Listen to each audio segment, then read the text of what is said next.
नमस्ते, मी अश्विनी. सई सौम्य सिस्टर चॅनलमध्ये आपलं सर्वांचं खूप खूप स्वागत आहे. पिल्लू बघा कसं अंगावर चढायला लागलंय. तर सकाळची वेळ आहे, खूप जास्त वेळ झालेले नव्हतं, 6:15 वाजले होते. पोरींच्या डब्याचं वगैरे सगळं आवरून झाडलोट घरातलं झालं होतं, बाहेरचं थोडं राहिलं होतं. म्हणलं सकाळ सकाळी थोडं शेळ्यांच्या गोठ्यामध्ये पाणी मारून घ्यावं, कारण की शेळ्या थोडंसं आई तिथल्या तिथंच का होईना बाहेर बांधते, थोडंसं हवा बदल आणि त्यांच्या पायाला थोडं आराम पण पडतं. आणि सकाळ सकाळी मी काय करते, आता ऊन खूप वाढले ना, जसं आपल्या त्रास तसं जनावरांना त्रास. मग तिथे ना थोडंसं पाणी मारून घेते, म्हणजे दिवसभर त्यांना थोडंसं गारवा राहील. त्यामुळं सकाळ सकाळी ना हे एवढं काम माझं चालू आहे. तर प्रत्येकाचं काय तर काय सकाळ सकाळ चालू असते. जनावरांचं सोडा, पण मला घरातलं काम करण्यापेक्षा सकाळ सकाळी बाहेर थोडं फिरकल्यानंतरच खूप भारी वाटते, अगदी गार हवा. कारण की रात्रभर इतकं गरम होत असताना खूप. आणि इकडे लागलेच बघा, करेक्ट 6:15ला सईपरीची गाडी पण आली. खूप सकाळी लवकर गाडी येते ना, मग दोघींचं पण लवकर आवरून घ्यावं लागतं. थोडं जरी उशीर झाला का मग गाडी सोडून जाते, कारण की त्यांना पुढचे विद्यार्थी सुद्धा घ्यायचे असतात. आणि सगळ्याच ताईंना खूप मनापासून ना ताई काळजी घे उन्हाची वगैरे बोलतात. खरंच खूप छान वाटतंय मला, सगळे माझी काळजी घेतात ना, थोडंसं मनाला ना दिलासा आणि आधार भेटतो. तर आणखीन एक ताई आहेत, आता बऱ्याच ताईंना माहिती आहे. तर माझी डिलिव्हरीची डेट किती आहे किंवा मला कितवा महिना आहे, जे नवीन ताई त्यांना माहीत नाही. काल कमेंट आली होती, म्हटलं चला सांगूया. तर 26 एप्रिल माझी तारीख दिलेली आहे. आणि आता मला वाटतं 8वा महिना आता संपतच आलेला आहे. गुढीपाडव्याच्या दिवशीच मला ना 9वा महिना चालू होतं. तर गार्डनमध्ये ना शेवटचं थोडंच होतं वांगं. म्हटलं तेही वांगं काढून घ्यावं, काही बियांसाठी ठेवलं आणि काही भाजीसाठी काढून घेतले. आणि वैरण ना इकडं तिकडं अस्ताव्यस्त पडलेलं होतं, कारण काल खूप मोठी वावटळ आलेली होती. आणि पहाटेचं काय बाहेरच्या झाडाला जात नाही मी, विचू काट्याचं पण. आणि किती जरी झाडायचं करायचं म्हटलं तर होऊन जात नाही. मग पोरींची शाळेला खूप उशीर होऊन जाते. त्यामुळे मी काय करते, इतक्या लवकर स्वयंपाक करून तर का उपयोग, सकाळ सकाळी आपण जेवणार खूप उशीर. त्यामुळं म्हटलं बागेतलं पूर्ण ना साफसफाई आधी करून घ्यावी.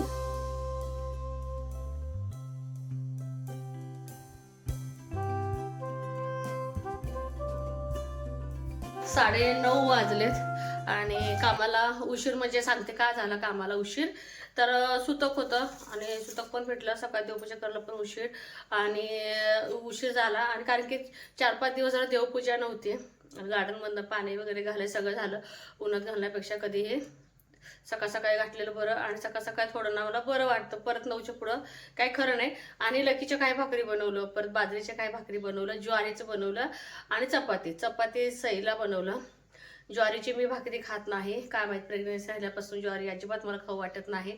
तर आणि बाजरीच्या भाकरी पण बनवल्या. आणि थोडंसं खाणं पिणं झालं. मी अर्धी चपाती खाल्ले आणि थोडंसं भात खाल्लं आणि परत चहा करून दिला आईला. आणि आमच्यात असं माहिती आहे का, चांगलं काम करत नाही, एक म्हणजे मध्ये जरा थोडंफार गप्पा मारत वगैरे बसतो. एकमेकांच्या मध्ये थोडंसं संवाद साधलं का खरंच जरा प्रेम पण वाटतं. आणि ते काय होतंय, गपचूप एकसारखं काम करत राहिलं का, तू माझ्या रुसली का मी तिच्या रुसली, असं मला तरी वाटतं मनातून. मग बसत उठत चालू असते. तर हे पण उन्हाच्या हात मळ्यातनं आलेलं इथं. आणि ताजं वांग्याची आमटी केले. आणि सैल आणि आईनं आज बासुंदी आणायची आहे, कारण आज आणले ह्यांनी मटण.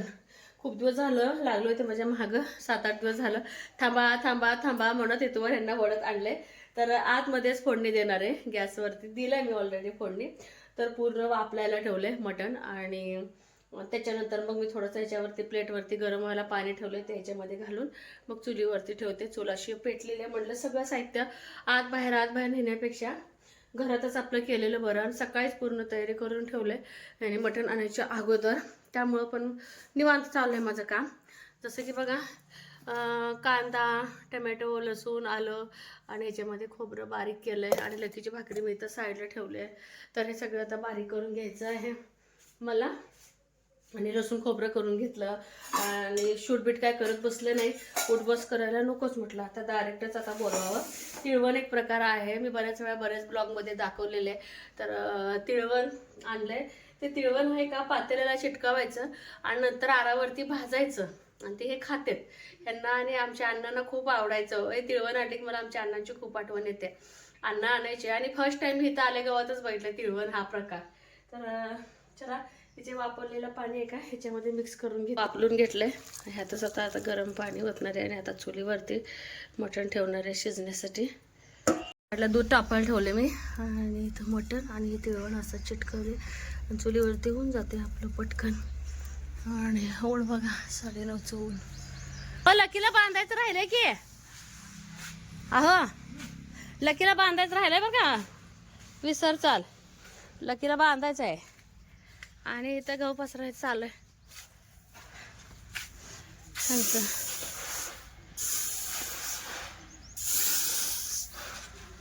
आणि या वर्षी ना गहू उपणायची काय भानगड नाही आपली, कारण की साळ्या जास्त आलेच नाहीत का नाही. साळ्या जास्त नाही आल्या.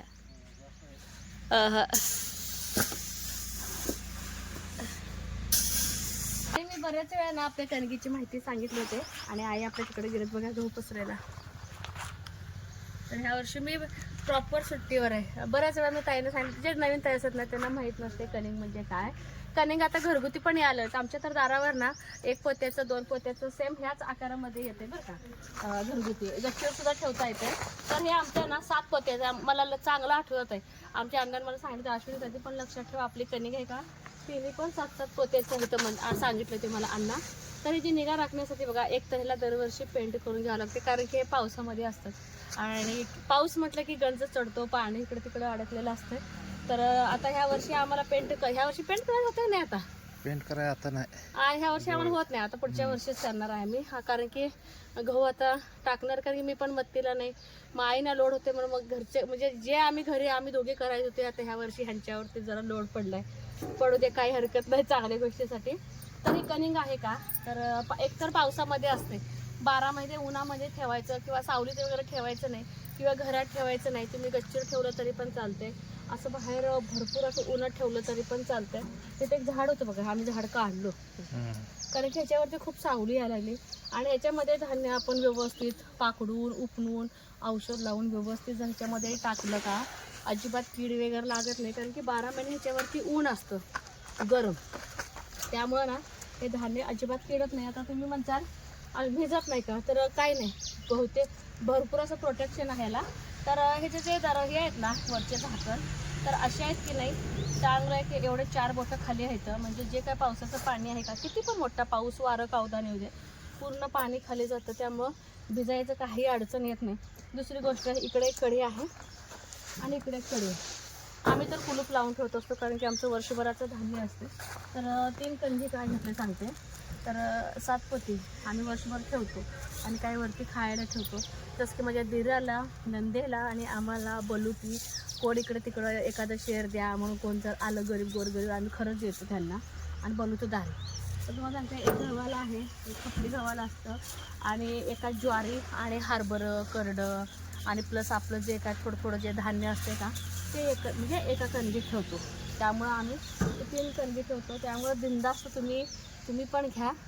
आणि विशेष म्हणजे ना ह्या कणगीचे तुम्हाला वय सांगते, 22 वर्षाच्या ह्या कणगी आहेत आणि आहे असंच राहिले. तर त्याचा एक फायदा आहे, घरामध्ये पोतीमध्ये जर तुम्ही ठेवलं ना धान्य, पोतीमध्ये कसं गार वातावरण, पाऊस पडला किंवा हिवाळ्यात जो गार वातावरण असतं की नाही, कीटकांना ना पोषक वातावरण असतं. म्हणजे त्याच्यामध्ये बारीक बारीक पांढरी अंडी होतात, नुशी होतात, अळ्या होतात, धान्य खराब होतं. त्यापेक्षा बाहेर ठेवलेलं काही अडत नडत नाही. तुम्ही पण घ्या, गच्चीवरती ठेवा आणि धान्य साठवा. चला आता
दुपारचे ना 2:45 वाजले आणि आशा ताईने ना बाळासाठी दुपट्या शिवलेत.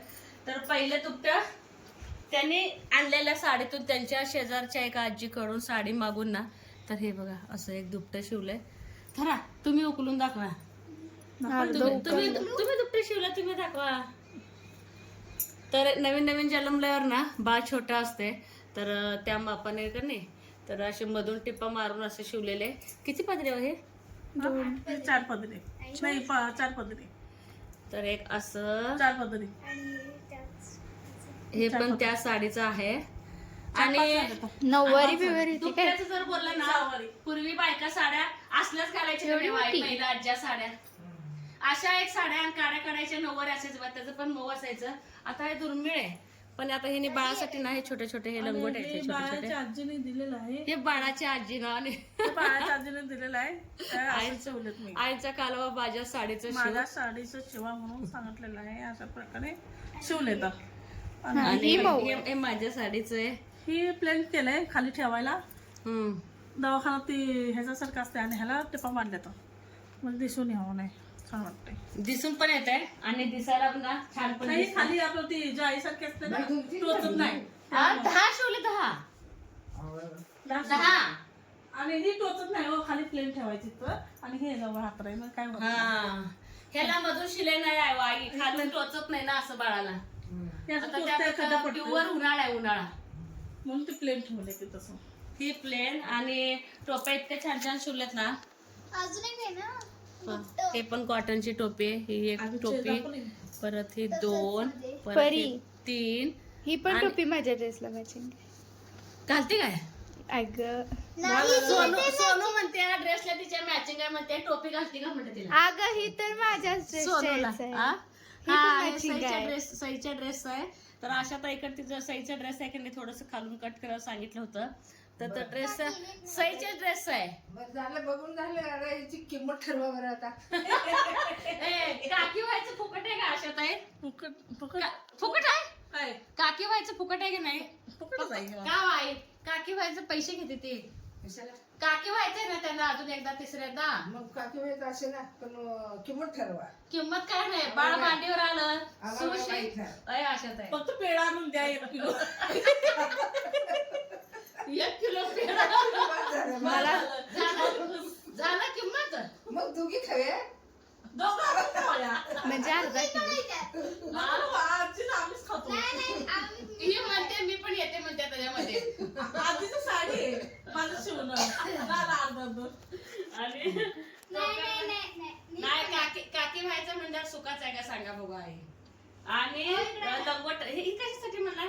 हे असंच आहे ना, पुसायला इकडं तिकडं लागतंय. डिलेवर झाल्यानंतर दवाखान्यात जाता मी सांगत नाही. तोंडाला इकडं तिकडं पुसायला बाळाला. दूध पिऊन वगैरे झाल्यानंतर मऊ कापड आहेत म्हणून ना त्यांनी म्हटलं आता ह्याचं यूजच करूया. तर सगळे दुपटे ना आता उद्या धुवून टाकायचे छान. आणि हे लंगोटे शिवले त्यांनी. लंगोटे असे कट केलेत, पण लई कपडा नाही म्हणून तेवढंच नाही, जन्मलेल्या बाळाला बसतंय हो, बसतंय तेवढंच बसते. मऊ आहे, उलट मोह आहे. मऊ आहे अजून. हो असते ह्या. असल्या साड्या बाई त्या आजीकडे असायच्या आमच्या. लय साड्या. आजीची. तसंच पाहिजे बा. हा तसंच पाहिजे. आणि तर एक सरप्राईज दिलेलं आहे त्यांनी. तर ह्या साड्या तर का मी दिल्या होत्या, पण ह्या साड्या त्यांनी बघा इकडं तिकडं लक्ष देऊन कुठली आजी साडी नेसते कुठली आजी नाही हे बघून एक साडी आणून ना, तर छान असं दुपटं बनवलेलं आहे. तर बाळासाठी हा काय ते छोटे दुपटे. आणि विशेष म्हणजे टोपे पण छान आहेत. उन्हाळ्यात एवढं गरम पण होत नाही. नाही ते पातळ आतमध्ये पण फक्त ते तसं दिसते. कॉटनचे कॉटनच कपडा घातले. ते बाहेर इकडे तिकडे बाळाला दवाखान्यात नेता नव्हते तुम्हाला. आहे ना. बाकी परत शिवायचं परत हाय ते कपडा जसं येईल तसं जसं कपडा बाळ मोठं होईल असं शिवायचं. एवढं छोटे मोठं होत असतं. एकदम शिवून पण काय उपयोग नाही. लय शिवून जमत टोपी आहे ती. बाळाचं डोकं मोठं होतंय. मोठं होते. मग बाळ मोठं होतंय का? आता एक महिना 1.5 महिना टोपी बसेल. नाही, ती थंडीच्या दिवसात घालायलाच पाहिजे. साईज वाढत नाही का असं म्हणते हो, मोठं वाढत नाही. डोकं परी म्हणते अजून शिवा. मी म्हणलं बाळाचं बाळ मोठं होईल तसं शिवायचं. ते चांगलं झालं. आणि परत 1.5 महिन्यानंतर परत शिवायचं.